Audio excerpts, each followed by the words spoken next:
Paris, un Congolais parle au Congolais. Madame, Monsieur, peuple congolais civilisé, bonsoir.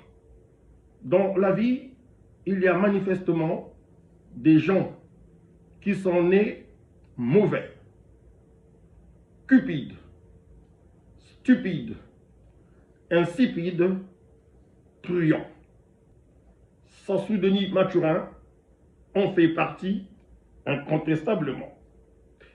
De mémoire d'historien du présent, j'étais loin d'imaginer qu'un jour, je viendrais à dire aux populations du nord au sud, de l'est à l'ouest et du centre, qu'il y en a un parmi nous qui, dans son parcours politique abracadabantesque, aura eu l'idée saugrenue, pour ne pas dire maléfique, d'attenter à nos vies en nous abreuvant d'une eau souillée par des matières non conventionnelles, à savoir ses excréments et ses urines. Point. Cela dit, ce soir, je vais partager avec vous une série de révélations. Révélations qui ont été faites par le Premier ministre Alphonse Souklati-Poiti, décédé, comme vous le savez, le 24 octobre dernier, 2024, en France, des révélations qu'il avait eu à faire au journal Afrique Éducation en 2016. Révélations dans lesquelles Souklati-Poiti se livre sans fioriture, parle catch d'un certain Sassou Nguesso, grand adepte mystico-fétichiste devant Belzébuth. Pour la petite histoire, ce numéro d'Afrique Éducation du 1er au 15 mai 2016 n'eut pas large écho en République du Congo pour la simple raison que le sieur Sassou Denis usa de tous les artifices pour éviter qu'il ne tombât dans les mains du peuple congolais. Encore et toujours des méthodes de voyous avec ce mec bipolaire. Avec votre permission, retenez bien votre souffle. Morceau choisi. L'affaire Tonja Bachir est le mysticisme de Sassou Nguesso qui fait absorber aux Congolais ses excréments et urines pour engourdir leur conscience. Que s'est-il passé lorsque j'ai été informé de la souillure de l'eau publique? C'est Alphonse Souklati-Poiti qui parle, excusez-moi. Cela étant, mon témoignage se veut antérieur et imparable, c'est-à-dire prenant racine au sein du peuple bien avant que Tonja n'eût commencé de réaliser les faits par lui relatés. Cela pour souligner que l'envoûtement par Sassou Nguesso des consommateurs de l'eau potable de la SNDE est une pratique avérée qui date des années 80. J'étais alors ministre du Commerce et des PME lorsque je fus informé le 12 mai 1988 des pratiques nauséabondes, ignominieuses et démoniaques du président consistant à déverser ses excréments, urines et déchets corporels dans l'eau potable des agglomérations urbaines de Brazzaville, Pointe-Noire et d'Olizy. Bravant la mort, je pris mon courage à deux mains pour faire savoir indirectement au président que j'étais au courant en les désapprouvant de ces faits et méfaits.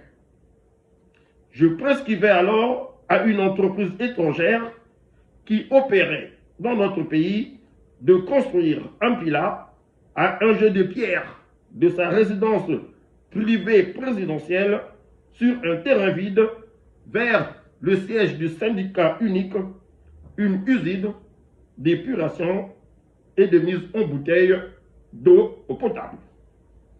Mais lorsqu'ils s'en aperçut, informé par ses services, le président piqua une colère rouge et donna illico presto à ses hommes de basse besogne l'ordre de détruire l'usine au moment même où elle était devenue presque opérationnelle, employant une quinzaine de travailleurs congolais et de techniciens expatriés.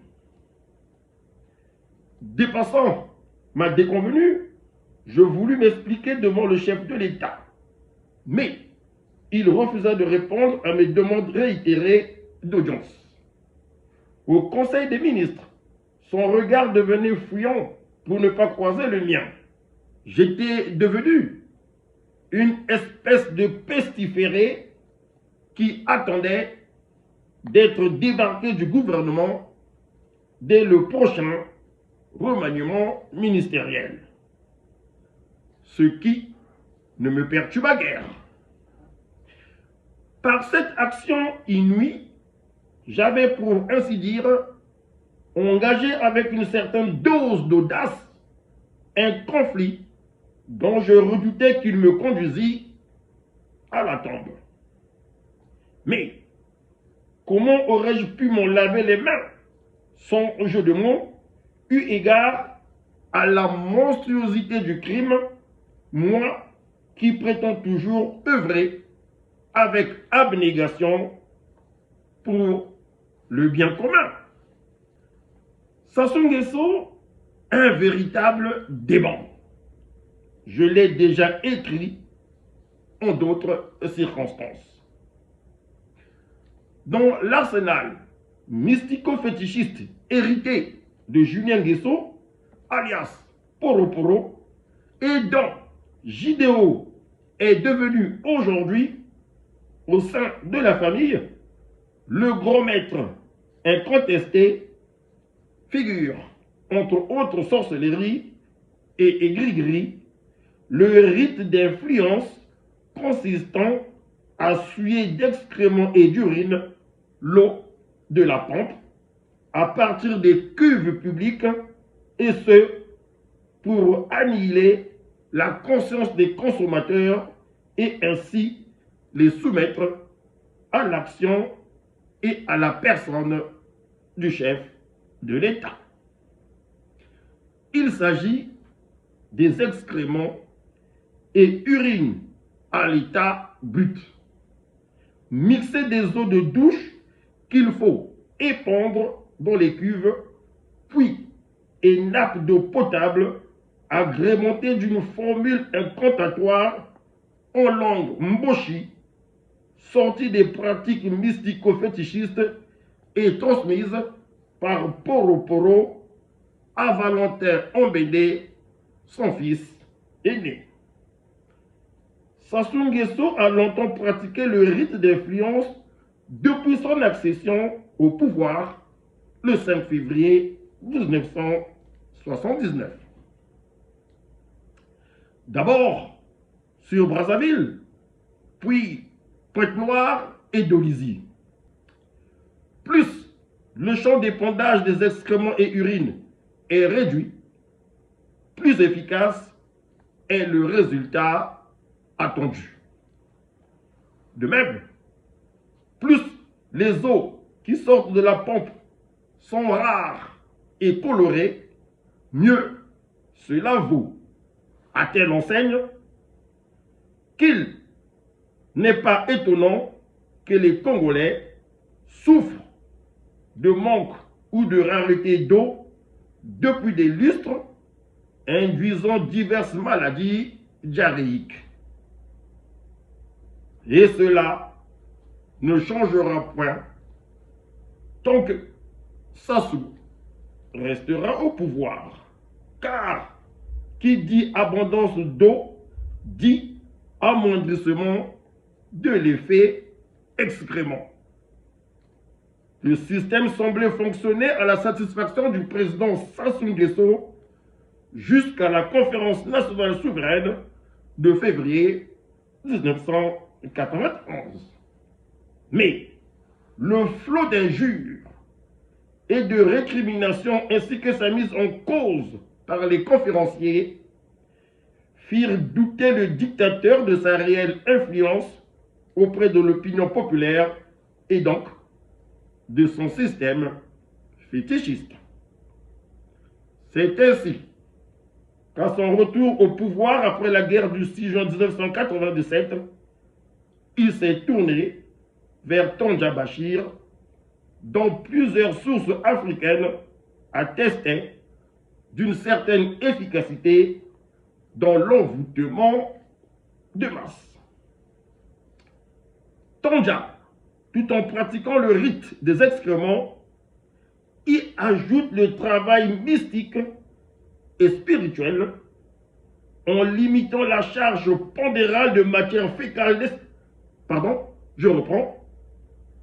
Tonja, tout en pratiquant le rite des excréments, y ajoute le travail mystique et spirituel en limitant la charge pondérale de matière fécale nécessaire et en élargissant le spectre d'épandage et d'absorption du produit fini dûment travaillé.